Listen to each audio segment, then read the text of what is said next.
Swathi, tiffin ఏం చేస్తున్నావు స్వాతి? ఏ నీ చేతులు కాళ్ళు పడిపోయాయా? నువ్వు చేసుకోలేవా? కావాలంటే బయటికి వెళ్తి. నువ్వు ఇంతసేపు బానే ఉన్నావు కదే, సడన్ గా చంద్రముఖిలో మారిపోయావేంటి? ఎవడ్రా చంద్రముఖి?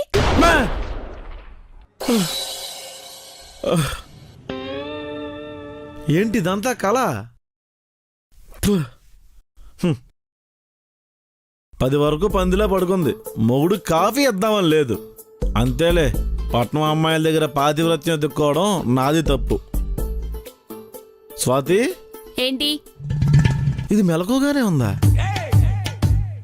కాఫీ నాకు కూడా తీసుకురా. పడుకున్న గాడిదని లేపు తన్నించుకోవడం అంటే ఇదే. దోశ కావాలి, బయటికి వెళ్ళి తీసుకురావా? బయట దోశలు తినకూడదు స్వాతి. ఎందుకు? వాడు పిండిని రుబ్బులో కలుపుతున్నప్పుడే మోచేతి వరకు ముంచి ఓ తిప్పుతాడు. ఇక్కడ దాకా ఉన్న చెమటంతా అందులోనే పడుతుంది.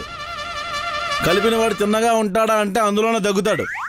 పబ్లిక్ టాయిలెట్ క్లీన్ చేసిన చీపురుతోనే తన మీద దూతాడు. గిన్నెలో రుబ్బు తీసుకుని అమరశిల్పి జక్కనలాగా వృత్తాకారాలు గీస్తుంటాడు. ఇంకా అక్కడ మొదలవుద్ది.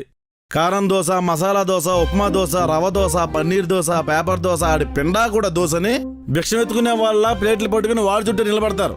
వాడు దక్షిణామూర్తి. మరి శుచి శుభ్రం లేని దోశలు తింటే రోగాలు రుష్టులు వస్తాయి స్వాతి. పొరపాటున బయటికి వెళ్ళి దోశ తీసుకురమ్మన్నాను చూడు, నాది తప్పు. సార్ నమస్తే. నమస్తే, కూర్చోండి. ఇన్సూరెన్స్ ఏజెంట్వా? అవును సార్. సార్ మీరు మా దగ్గర పాలసీ తీసుకుంటే మీ దగ్గర ఒక 200 లిక్విడ్ క్యాష్ ఉందండి? ఉంది సార్. ఇదిగోండి సార్. ఇప్పుడు చెప్పు. మా పాలసీలో హెల్త్ పరంగా మీకు ఏ ప్రాబ్లం వచ్చినా, ఐ మీన్ 3 lakhs పాలసీ అయితే. ప్రాబ్లం అంటే? కాలు పోయాయి అనుకోండి 2 lakhs దాకా వస్తుంది. ఎవరికి వస్తుంది? నామినీ ఎవరైతే వాళ్ళకి. ఓ, ఒకవేళ హఠాత్తుగా మీరు పోయారనుకోండి మీ వైఫ్కి డబ్బులు వస్తాయి. నేను పోయినా కూడా దానికి లాభమా? పోనీ మీ ఆవిడ పేరు మీద పాలసీ తీసుకోండి సార్. ఆవిడ పోతే మీకు డబ్బులు వస్తుంది కదా. దాని పేరు మీద వద్దులేండి సార్. ఎందుకు సార్? అది పోతే డబ్బులు వస్తాయని తెలిస్తే దాన్ని చంపేసేదాకా నాకు నిద్ర పట్టదు. పాపం బాగా అలసినట్టున్నారు, ఇంక బయలుదేరండి సార్. అదేంటి సార్, మీరు తీసుకోలేదు, మీ వైఫ్ పేరు మీద కూడా పాలసీ తీసుకోవట్లేదు. ఏ పాలసీ తీసుకోపోవడమే నా policy. Got it? Prasad, tiffin ready అయింది, వచ్చి తిను. మధ్యాహ్నంకి ఏం చేయమంటావు? ముందు ఇది అరగనే. మధ్యాహ్నానికి ఏ మహానుభావుడు దయచేస్తే సుష్టిగా భోజనం చేయొచ్చు. ఇప్పుడు చెప్తేనే మధ్యాహ్నంకి వంట అవుతుంది. ఇలా ప్రతిరోజు వండుకొని కూర్చుంటే 10 కేజీల బియ్యం 2 నెలలు కూడా రావు. ఓ పంచే, గిన్నెలో నీళ్ళు తీసుకొని ఓ నిమ్మకాయ చింతపండు అందులో వేసుంచు. మధ్యాహ్నానికి అదే గుడ్లు పెడుతుంది.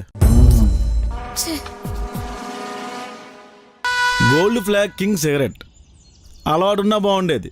ఓ 2 దమ్ములు లాగేవాడిని. ఇది మాత్రం పనికి రాకుండా పోతుందా?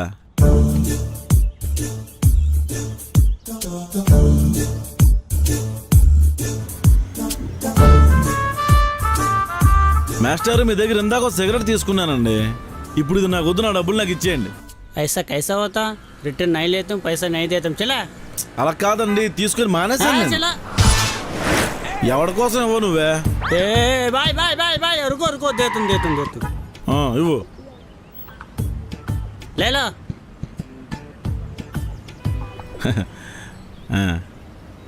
ఆ పడేసిన వ్యాధి కూడా పెట్టి పడేయాల్సింది, ఎక్కువ డబ్బులు వచ్చేవి. పోన్లే, ఎంతో కొంత వచ్చింది లక్ష్మీదేవి. किधर से आया रे तू? మొత్తానికి మీ ఆయన వంటని చేస్తావు. ఎందుకు వచ్చినావు? ఇంటికి వచ్చినవన్నీ కాఫీ తాగుతావా, టీ తాగుతావా మర్యాద చేయాలి. అంతేగాని ఎందుకు వచ్చావు అడగకూడదు. సర్లే, ఎందుకు వచ్చినావు? అయ్యే గారు స్పెషల్ ఏ వండారు? మామిడికాయ పప్పు, బంగాళదుంప ఫ్రై. ఏమిటో ఈ మధ్య అంతా హోటల్స్లోనే తింటున్నానే, తనకు అసలు ఒంట్లో బాగోట్లేదు. కొంచెం కూర కడతారు ఏమిటి? అదేముందండి, తీసుకెళ్ళండి. అలా అన్నారు, బాగుంది. ఇందులో పప్పు, ఇందులో బెండకాయ ఫ్రై. అలాగేనండి. ఏమిటో చింతపండు రసం చేశాను, సమయానికి మీరు గుర్తొచ్చారు.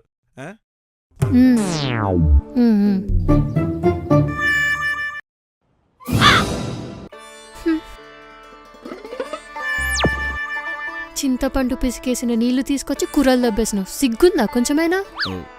అంటే ఏదో ఒకటి తీసుకెళ్ళాలి కదా, ఒట్టి చేతి వెళ్ళకూడదని.